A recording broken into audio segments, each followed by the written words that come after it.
When we hear the drug names, Ozempic, Wegovy, Mounjaro, we often think about how they can change a person's body.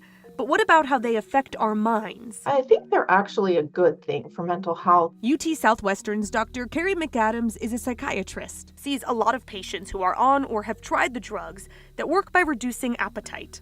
Told me people who have struggled with binge eating specifically can make great candidates. There's benefits for some patients where these medications feel like they finally enabled them to kind of have control. I think it can help with some impulsive behaviors. But the effects are not all positive, not for everyone.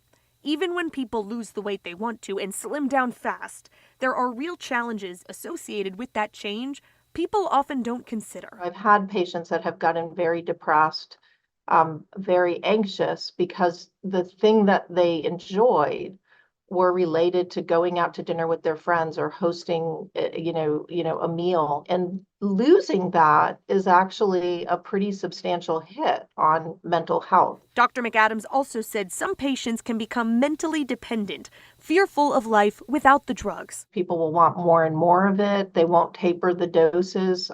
They get afraid of being hungry.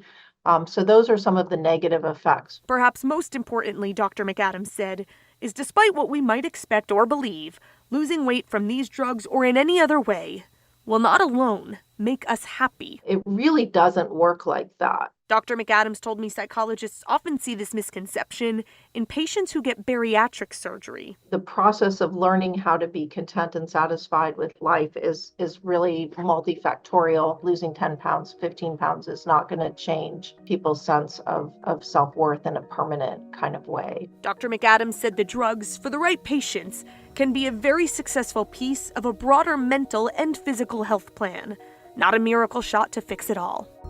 In Dallas, I'm Sydney Persing.